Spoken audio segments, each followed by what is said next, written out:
Kita ngaji, kita isi, kita sirami rohani kita yang selama ini mungkin gersang.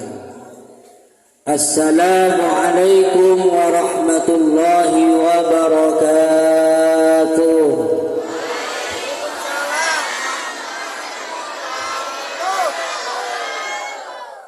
Bismillahirrahmanirrahim. Alhamdulillahilladzi amarana awjabana bil ibadah. Wassalatu wassalamu ala Rasulillah Sayyidina wa maulana Muhammad ibn Abdullah. Wa la hawla wa la quwata illa billah.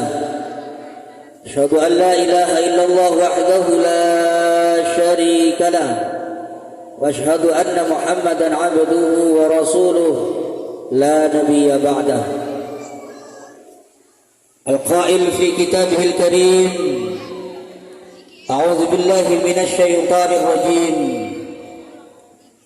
ولو أن أهل القرى آمنوا واتقوا لفتحنا عليهم بركات من السماء والأرض ولكن كذبوا فأخذناهم بما كانوا يكسبون أما بعد سعادة الكرماء والأجلاء para sesepuh, bini sepuh, tokoh-tokoh masyarakat, para asatidz, para tuan guru yang kami muliakan, wabil khusus Fadilatul Ustaz Al-Ustaz Pitoyo, dan yang kami muliakan Bapak Mitro selaku takmir masjid, dan yang kami hormati Bapak Estate Manager Bapak Guntur beserta Ibu yang alhamdulillah hadir di tengah-tengah kita. Hadirin wal hadirat, para pecinta Rasulullah sallallahu alaihi wasallam. Saya langsung saja, tidak usah pertama-pertama dan kedua-kedua, karena waktu menunjukkan sudah jam 10 kurang 4 menit. Kalau saya pidato 10 menit sanggup? Gak ada yang sanggup. Kalau saya pidato 10 menit sanggup? Sanggup. Berbicara capek, saya juga capek. Tadi 4 tempat kami pengajian di Pamukan 2. Menjelang maghrib kami baru datang. Sopir yang menjemput saya dari Sangkoh sampai di rumah, kami rencananya mau maghriban di sini, cuman pas tarhim juga di Masjid Randi, sekalian maghriban di Randi kami. Besok ba'da subuh berangkat lagi di daerah Keladen, Radong, malamnya langsung ke Binturung 1. Jadi tiap malam kami itu biasa pulang sampai rumah itu jam 2, jam 3 malam. Jadi selama masuk bulan Rajab, istri nganggur. Nganggur, Pak. Kalah saya sama Pak Guntur. Jadi nggak ada malam Jumat, nggak ada malam Sabtu, nganggur pokoknya. Kenapa? Jam 3 baru nyampe rumah. Habis subuh berangkat. Saya hanya ingin menggarisbawahi, ingin makmuman sama panitia, sama Pak Manajer. Kata-kata sambutan beliau sangat luar biasa. Ingin mencetak generasi yang hebat, ingin mencetak generasi yang beriman bertakwa kepada Allah, tidak cukup hanya dengan tema yang dipaparkan di pentas ini. Apalah arti sebuah pengajian kalau nanti sepulangnya dari pengajian kita tidak bisa mengamalkan apa yang kita dapat di pengajian itu. Anak-anak zaman dulu itu, Pak, kalau ngaji jelas kitabnya. Fathul Wahhab, Fathul Mu'in, kitab jurmiyahnya jelas, kitab zubatnya jelas, fikihnya mungkin fikih yang bafadol, Sulam Taufik, Sulam Safina. Itu dulu. Anak-anak sekarang ngajinya pakai Fathul WhatsApp. syarat YouTuber. Pengasuh besarnya adalah Al-Mukarram Syekh Google radhiyallahu taala anhu. Tidak heran anak-anak zaman sekarang ditanya apa Isra apa Mi'raj, tahun berapa itu terjadi. Kenapa mereka tidak tahu? Jangan salahkan anak-anaknya. Mungkin selama ini kita orang tua yang menjauhkan anak-anak kita daripada ajaran agama. Mungkin selama ini kita orang tua terlalu membiarkan anak-anak kita tenggelam daripada main handphone. Zaman dulu itu tiap rumah Pak, listrik belum masuk desa. Ingat betul, listrik belum masuk desa, tapi tiap pintu rumahnya orang-orang Islam tidak sepi dari bacaan Yasin kalau maghrib. Habis maghrib ada yang baca rawi, habis maghrib ada yang baca sholawat. Itu dulu. Sekarang coba kita lihat di tiap-tiap pintu orang-orang Muslim sepi dari bacaan Yasin. Yasinan cuma seminggu sekali, malam jum, itu pun yang ikut. Solawatan kagak lagi diramaikan di rumah-rumah kita. Kalau penanaman ini terus dikembangkan, jangan heran sampean kalau suatu saat 20-40 tahun yang akan datang Islam akan tenggelam di sangkor ini. Saya teringat kepada sebuah sejarah di Spanyol. Spanyol itu zaman dulu adalah Andalusia. Mayoritas Muslim, mayoritas agamanya Islam. Tapi lihat sekarang, sejarah berkata, sejarah mencatat Spanyol tidak lagi menjadi negara yang Islam. Kenapa? Karena orang-orang tua tidak mewariskan nilai-nilai Islam dan imannya kepada anak-anak generasi penerusnya. Anak kita kalau tidak hafal doa sholat, kayaknya kita tenang, kayaknya tidak ada masalah itu.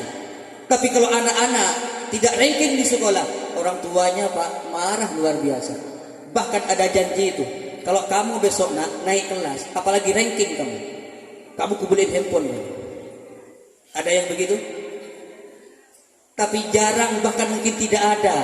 Kalau orang tua berkata kepada anaknya, andai saja kamu nak doa wudhunya, praktek wudhunya benar, kemudian kamu hafal rukun-rukun sholatnya, batal-batal sholat, cara melaksanakan sholat kamu sesuai dengan syariat nak. Andai saja itu benar, apa yang kau minta pasti ayah kasih. Yang seperti ini Pak, yang sekarang tidak ada. Orang tua zaman sekarang itu sayang kepada anak, tapi jarang yang eman kepada anak.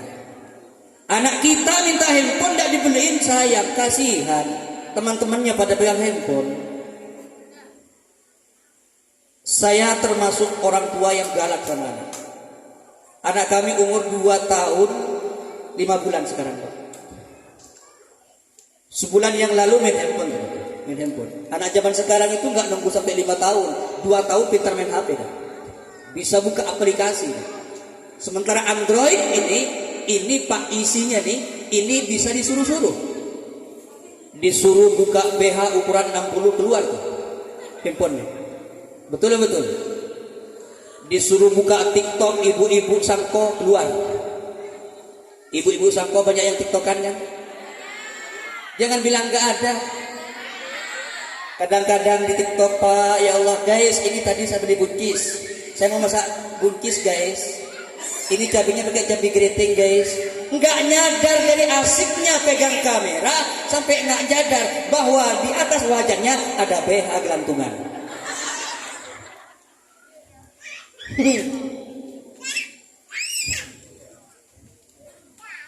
TikTok.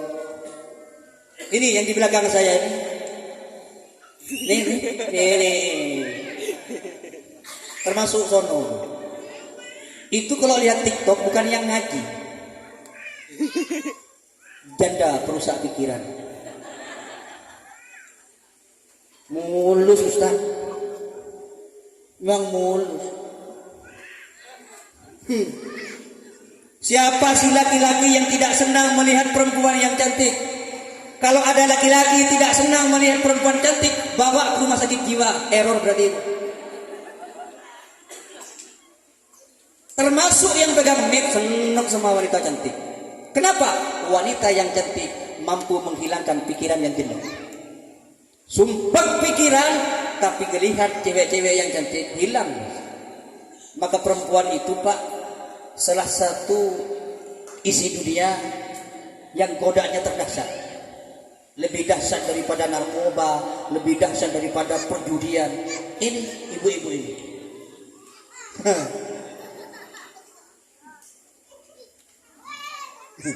Kayak adik-adik. Adik-adik. Ini loh yang akan menggantikan nih bapak-bapak yang di belakang saya nih. Untuk 20-30 tahun yang akan datang, ini loh yang akan menggantikan. Akan bagaimana nantinya sangko, akan bagaimana nanti kita sebagai umat Islam kalau anak-anak kita sejak dini sudah tidak ditanamkan nilai-nilai iman kepada anak-anak kita. Maka kalau zaman dulu tuh dari TK sudah ditanamkan anak itu berakhlak. Lagunya tidak menyimpang daripada syariat. Contoh, ingat betul tuh. Lagu-lagunya anak TK zaman dulu, Pak.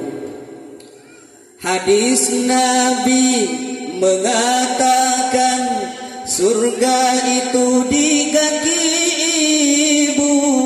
Ku berjanji kan berbakti pada ibu dan juga ayah, karena ridho orang tua itu juga ridhonya Allah, karena murka orang tua itu juga murkanya Allah. Ku berjanji kan berbakti pada ayah dan juga ibu. Jangan sampai diriku ini jadi anak-anak durhaka. Itu dulu. Sekarang maju mundur cantik, ke kiri, ke kanan, ke kanan. Itu zaman sekarang. Dulu ditanamkan tauhid lewat lagu. Tuhan saya Allah, kalau bukan Allah, bukan Tuhan saya. Itu dulu. Sekarang di TK, balonku ada 5, rupa-rupa warnanya.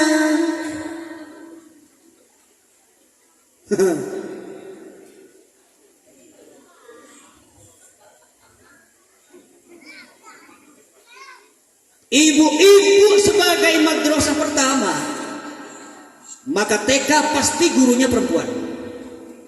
Kenapa? Laki-laki itu Pak, kalau ngajarin anak kecil itu nggak telaten. Coba, kalau laki-laki itu kan muktadul hal. Nih anak kecil coba sama bapaknya nih. Ini nggak kerasa. Ini yang betah, bapaknya yang nggak betah. Coba kalau nggak percaya Bu, sampean cuti besok Bu, nggak usah kerja Bu. Atau mungkin bapaknya suruh cuti, nggak usah kerja, sampean kerja, begawi dah. 2 hari aja. Di rumah ada anak kecil 2 orang.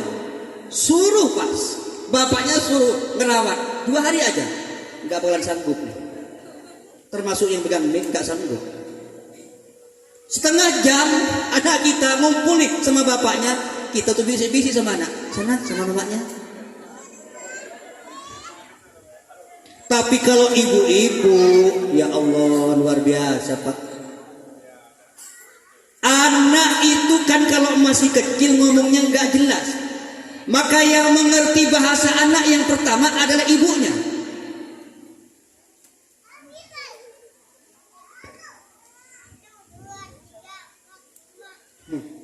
Dikasih kopi aku. Nabi itu waktu di Masjidil Aqsa itu ditawarkan 2 minuman Pak, susu sama arak. Susu sama arak. Tapi anggap ini susu, gak apa-apa, karena ada putih-putihnya juga di atasnya. Susu. Nabi ngambil susu tuh. Sot ya Muhammad, lakot asot talhaq. Benar pilihanmu Muhammad, kata malaikat Jibril. Kamu tidak ragu-ragu, kau mantap, bismillah, kau ambil susu. Benar pilihanmu. Kenapa Jibril? Andai saja kau pilih arak, seluruh umatmu akan menjadi umat yang teler. Itu waktu di Masjidil Aqsa.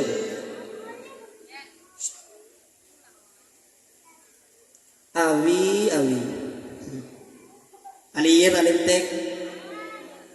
Wi, duduk Wi.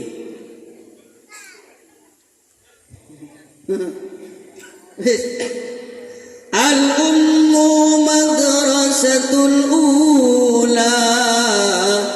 Seorang ibu itu adalah madrasah pertama bagi anak-anaknya. Kalau ibu tuh ngelonin anaknya, nidurin anaknya tuh, ibu-ibu bersolawat sama kagak bu? Ibu-ibu sangko yang di depanku ini, depanku. Sampean kalau nidurin anaknya, punya anak kecil, ini kayak adik-adik nih, yang main nih. Sampean solawatan apa nyanyi ibu? Ragu yang mau jawab. Zaman dulu tuh ibu-ibu luar biasa loh. Pendidikannya nggak tinggi pak. Sekolah zaman dulu itu sesudah SR, sekolah rakyat, itu paling tinggi SMP. Jadi pendidikan orang tua zaman dulu itu menengah ke bawah. Tapi moralitas itu menengah ke atas, itu dulu. Sekarang pendidikan itu menengah ke atas, moralitas menengah ke bawah, kebalik. Ibu dulu kalau pas ngidurin anaknya tuh, dielus-elus tuh kepalanya anaknya, dielus-elus pantatnya, kadang ditepuk-tepuk tuh pantatnya anaknya sambil sholawatan tuh. Salatullah salamullah ala taha rasulillah. Salatullah salamullah ala yasin habibillah. Dibacakan sholawat, Nabi hadir, anak jadi anak soleh solihah. Itu dulu. Sekarang nidurin anak, anaknya dikasih HP, nonton keretaan. Ibunya sibuk juga pegang handphone. Kadang-kadang ibunya nggak nyadar kalau anaknya sudah tidur. Ada yang begitu? Robah bu kalau kayak gitu. Mimpi sampean ingin punya anak yang hebat, tapi sementara sampean tidak mau mencetak menjadi anak-anak yang hebat. Mimpi sampean. Iya, siapa suruh saya suruh pidato? Saya disuruh borong mulai tadi. Sulawatan, surakalan, pidato, doa. Saya nggak bisa mikir nanti amplopnya itu berapa nanti. Uang sudah dijilid sama Pak Mitro tadi malam. Dijilid. Diborong. Bu. Sampeyan gue biarpun cerewet, saya ajukan jempol. Ini Pak manajer. Biarpun cuma lulusan SD, tapi kalau urusan duit ini paling pintar daripada sampean, Pak. Betul kan? Gaji suami 3 juta kurang 50, hafal. Nyelempit nanti mas 50 mas. Anak kecil kalau sama bapaknya nggak bakalan tahan lama, tapi duit kalau di tangan ibu tidak akan langgeng juga. Kenapa? Hitung-hitungannya, matematikanya ibu-ibu kuat. Maka bapak-bapak, tapi jangan bilang-bilang sama ibu-ibu, tak ajarin. Sampeyan kalau punya gaji jangan dikasih semua Pak. Mumpung ini pengajian, jangan bilang-bilang sama ibu-ibu. Gaji sampeyan 3.500.000, kasih 3 juta. Untuk apa 500 gak dikasih Ustaz? Untuk sampeyan kalau beli rokok. Kalau sampeyan dikasih semua Pak, begitu rokoknya sampeyan habis, pas nanya sama ibu-ibu, Dek, rokokku habis, rokok lagi. Pusing kan sampean, ujung-ujungnya sampean ngebon nggak bilang-bilang, ya toh? Iya, wes hafal Pak, Bu, sama kelakuan sampean itu. Belum lagi yang cicilan skincare, yang ireng bisa putih, yang putih bisa ireng, mulus. Semuanya jadi toko sekarang pokoknya. Semuanya jualan. Jualan apa? Skincare. Istrinya cantik mulu, suaminya kering. Kenapa? Gajinya habis untuk skincare. Ya Allah. Nih bu, kasihan bu, suaminya sampean songkoknya miring. Itu bukan apa bu, mikirin sampean. Miring songkoknya. Al-zahiru yadullu alal batin. Yang di luar ini menampakkan, menunjukkan isi dalamnya. Berarti batinnya nggak tenang. Kan songkoknya miring. Saya kenapa pakai imamah seperti ini? Biar nggak kelihatan. Saya ini lagi pusing apa enggak? Ustadz dilawan. Sia.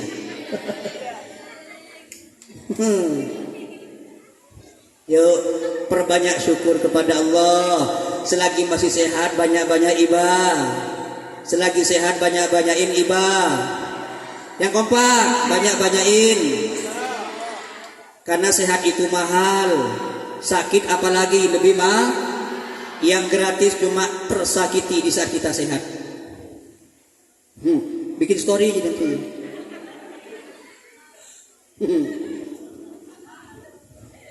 Wes, besok aku mau berangkat 15 menit aja. Cukup ya?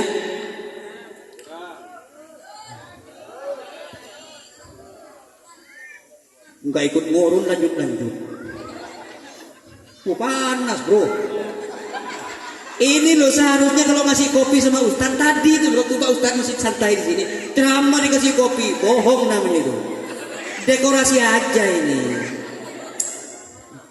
Untuk biar foto, biar kelihatannya itu perhatiannya itu apa namanya perhatian sama Ustaz. Padahal ujung-ujungnya mudahan nggak diminum. Dekorasi kok. Wes, masuk kepada Mi'raj. Perhatikan. Masjidil Aqsa seperti yang disampaikan Pak Manajer tadi itu, langit pertama, kedua, ketiga sampai ketujuh. Sidratul Muntaha, Sidratul Muntaha, Mustawan, Raf sampai kepada Aras. Yang ingin saya sampaikan tentang hikmah perjalanan Mi'rajnya Nabi. Yuk, panitia dengerin baik-baik. Takmir masjid dengerin baik-baik. Bapak-bapak, ibu-ibu dengerin baik-baik. Dengarkan dengan iman. Nabi naik dari Masjidil Aqsa itu kendaraannya buruk. Dikawal sama malaikat Jibril itu. Ternyata di perjalanan itu, waktu Nabi itu Mi'raj, ternyata diikuti seorang makhluk bernama Ifrit. Siapa Ifrit ini? Ifrit itu adalah jin. Bawa obor.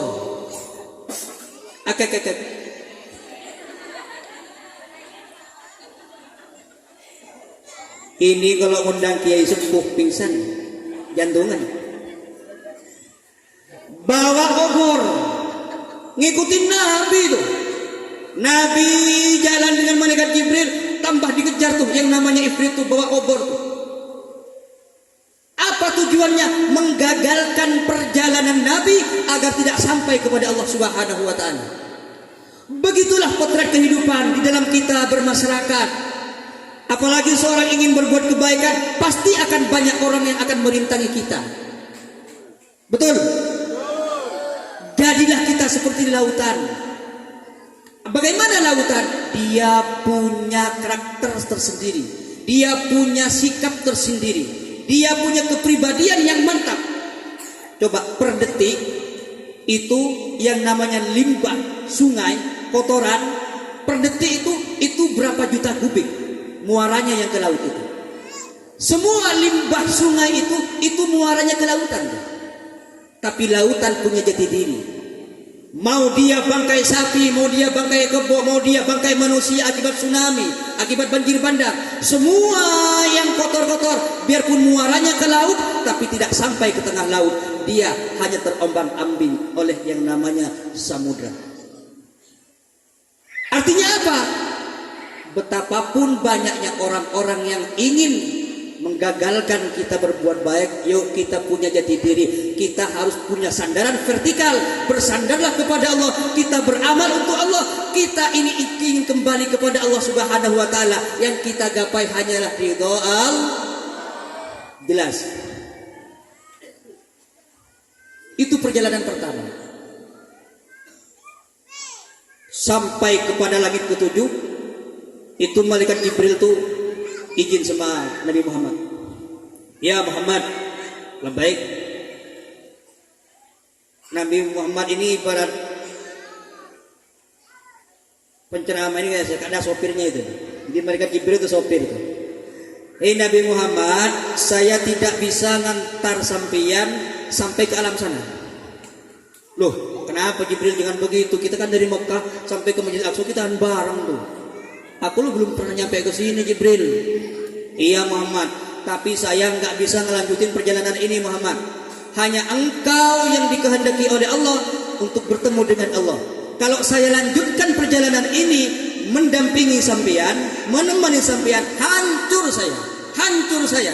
Kenapa Jibril? Itu bukan alam saya, itu alam lahut, itu alam ketuhanan. Saya tidak mampu menembusnya. Jadi Nabi Muhammad itu ditinggal. Sampailah Nabi Muhammad itu berhadapan dengan Allah Subhanahu wa taala. Kalau mau ngaji, perhatikan. Selama ini kita kalau sholat itu kan kita kan pikiran amburadul. Allahu Akbar, gerimis di Allah, pujian belum diangkat. Ada yang begitu? Allahu Akbar, si kecil nangis, buru-buru sholatnya. Alhamdulillah, assalamualaikum. Dah husuk. Kenapa? Mungkin saya ceritakan ini mudah-mudahan menjadi ilmu yang bermanfaat. Di saat kita ibadah kepada Allah, di saat kita sholat kepada Allah, pikiran kita tidak mengembara kemana-mana. Nabi Muhammad ketika berhadapan dengan Allah, berjumpa dengan Allah, Nabi kemudian memberikan salam penghormatan kepada Allah. At-tahiyyatul mubarakatus sholawatut thayyibatu lillah. Segala kebaikan, segala keberkahan hanya milik-Mu ya Allah. Perhatikan. Kemudian Allah menjawab, Assalamu alayka ayyuhan nabiyyu wa rahmatullahi wa barakatuh. Keselamatan atas kamu wahai Nabi, dan kerahmatan atas kamu Nabi. Pahami redaksi bahasa kalimatnya. Ini sebenarnya puncak kita di dalam ritual ibadah kita kepada Allah di situ, di saat kita tahiyat akhir. Assalamu alayka berarti itu Allah dengan Nabi benar-benar berhadapan dengan Rasulullah. Rasulullah betul-betul berjumpa dengan Allah Subhanahu wa taala. Kenapa? Karena kaf jadi situ pakai kaf mukhatabah. Alaika berhadapan, kah kamu. Jadi yang ditunjuk, yang dimaksud pada waktu itu cuma Nabi Muhammad, kita kagak. Maka kalimatnya menggunakan alaika, yang dimaksud Nabi Muhammad, kita belum disebut. Assalamu alaika. Nabi termasuk Nabi dan Rasul yang tahu diri. Satu-satunya Nabi dan Rasul yang cinta umat dunia sampai akhirat cuma Nabi Muhammad. Maka Nabi Muhammad kemudian menjawab, Assalamu alaina wa ala ibadillahi sholihin. Ya Allah, jangan cuma saya ya Allah yang kau berkahi. Jangan cuma saya ya Allah yang kau selamatkan. Jangan cuma saya ya Allah yang kau kasih rahmat-Mu ya Allah. Assalamu alaina, kita dibawa oleh Nabi Muhammad. Kami ada umat ya Allah, berkahi umat kami, kasih juga rahmatnya anak umat-umat kami ya Allah. Jadi Nabi itu Pak juga memohonkan kita waktu berhadapan dengan Allah. Pas kemudian para malaikat, asyhadu alla ilaha illallah wa asyhadu anna muhammadar rasulullah. Malaikat itu bergemuruh, subhanallah walhamdulillah wala ilaha illallah Allahu akbar. Subhanallah walhamdulillah wala ilaha illallah Allahu akbar. Nabi nanya, malaikat, apa yang kau ucapkan itu? Ya Muhammad, semua yang kau ucapkan ini pahalanya akan aku hadiahkan kepada umatmu nanti yang mendirikan sholat. Alhamdulillah. Kita sholat juga didoain juga sama malaikat. Yang hebat Bu, ini kan oleh-olehnya Nabi tuh. Kalau suami sampean oleh-oleh dari pasar, pas sampean seneng nggak? Seneng. Jujur, seandainya suami sampean oleh-oleh dari pasar, sampean seneng apa enggak? Lihat oleh-olehnya dulu. Kalau oleh-olehnya janda, seneng nggak? Seneng. Digandeng. Ini dek, saya oleh-oleh di pasar. Kasihan loh dek. Seneng. Seneng. Kalau oleh-oleh bakso, salad, sate, kita senang. Berarti ada perhatian yang khusus dari suami. Kan begitu Bu ya?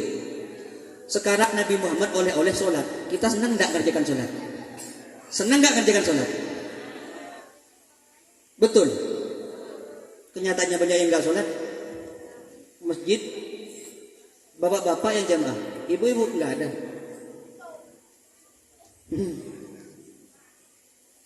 Ini yang terjadi bagi kita, kepada kita semua. Pengajian ramai, masjid sepi. Di mana-mana pengajian, Maulid Nabi Isra Mi'raj ramai. Selesai pengajian, lihat masjidnya sepi berjamaah. Padahal sholat berjamaah itu mengajarkan bahwa mekanisme kehidupan itu diatur dalam sholat berjamaah. Coba sholat berjamaah itu Pak indah luar biasa. Ada imam, ada mak. Di dalam masjid itu yang ingin sholat itu tidak ada yang kelas 1 dalam masjid itu. Mau manajer masuk masjid, buka sandal, copot sepatu, jerah. Betul. Mau Pak Bupati masuk masjid, copot sandal, buka sepatu, tidak ada yang kelas 1. Kita copot sepatu, buka sandal, masuk masjid, menghadap ke kiblat yang sama, menghadap ke arah yang sama, akan menghadap kepada Tuhan yang sama. Betul? Takbirnya pun kita sampak, seragam. Allahu Akbar, makmum takbir. Allahu Akbar. Betul? Alangkah indahnya kalau ini kita praktekkan dalam kehidupan bermasyarakat. Kita harus rukun. Ayo jangan perbesar yang namanya perbedaan pendapat. Beda pendapat boleh, tengkar jangan. Jelas?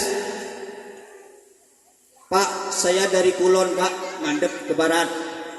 Pak, saya dari timur Pak, ngadep ke barat. Gak urus siapapun. Dari mana arahmu? Siapapun kamu mau sholat ikut imam, ngadep ke barat, ngadep ke kiblat. Pak, di sini saya perantau Pak, saya dari ini Pak, dari negara ini, saya dari Jawa Pak, saya dari ini, nggak urus. Semua karyawan-karyawati di bawah naungan perusahaan, saya tidak urus apapun sukunya, dari manapun kalian datang, semuanya harus ikut peraturan perusahaan. Betul? Betul? Mudah-mudahan saya dikasih uang sama Pak Manajer, tak bantu dia sudah. Karena kebiasaan sampean kalau pulang itu nggak tepat waktu. Kalau nggak tepat waktu lebih jamnya bagus. Ini aturan perusahaan jam 7 kerja, jam 2 harus pulang, jam 9 pulang. Sembunyi-sembunyi. Ancamu selesai? Selesai Pak. Di pinggir, di tengah nggak selesai. Pak Budi dipanggil ke rantau. Oh nggak selesai ancamu ini. Waduh Pak, ini banyak buah Pak, nggak nutup waktu jawab, dibela sampean sudah. Begitu imam tuh salah, nih makmum negurnya kan sopan kalau sholat tuh.